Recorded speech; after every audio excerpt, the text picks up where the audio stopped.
आता बघूया टॉप 9 राजकीय बातम्या।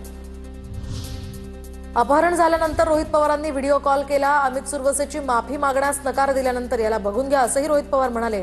अपहरण झालेल्या शरणू हांडेची प्रतिक्रिया। काही महिन्यांपूर्वी झालेल्या मारहाणीचा बदला घेण्यासाठी पडळकरांच्या कार्यकर्त्याचं फिल्मी स्टाईल आंदोलन। दरम्यान त्याचं अपहरण केल्याची माहिती पोलिसांच्या सतर्कतेमुळे पडळकरांच्या समर्थकाचा जीव वाचला। रुग्णालयात जात पडळकरांकडून समर्थकाची विचारपूस। रोहित पवार हे कार्यकर्त्यांमध्ये भांडणं लावतायत। मला मारायचं असेल तर रोहित पवारांनी तारीख आणि वेळ सांगावी, मी बारामतीत येतो। गोपीचंद पडळकरांचं प्रत्याव्हान।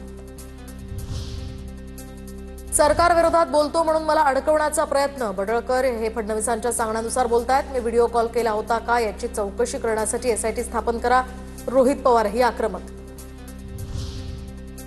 फडणवीसांचं मंत्रिमंडळ भ्रष्टाचारानं बरबटलेलं आहे, तर राम तेरी गंगा मेली अशी अवस्था फडणवीसांची होईल। धनंजय मुंडेंची विकेट गेली। शिरसाट, योगेश कदम, जयकुमार गोरे, माणिकराव कोकाटे अगदी जाता जाता राहिले। भास्कर जाधवांचाही सरकारवर निशाणा। शेतकरी धोरण नीतीचा बळी ठरतोय। आज शेतकऱ्यांच्या दिवसाला 8 आत्महत्या होत आहेत। जमिनीची किंमत द्याल पण आम्हाला जमीन मिळणार आहे का? राजू शेट्टींचा सरकारला सवाल। साकड आणि परिसरामध्ये महानगरपालिका करावी लागेल। अजित पवारांकडून 4 पालिकांसंदर्भात भाष्य। लोणी, काळभोर, फुरसुंगी, मांजरी, हिंजवडीमध्ये पालिका करण्याची घोषणा।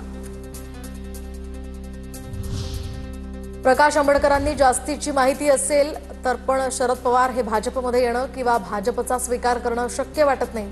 मंत्री छगन भुजबळ यांची प्रतिक्रिया। ठाकरेंची शिवसेना दसरा मेळाव्याच्या परवानगीच्या प्रतीक्षेत। दसरा मेळाव्याला परवानगी मिळण्यासाठी मुंबई मनपाला पत्र।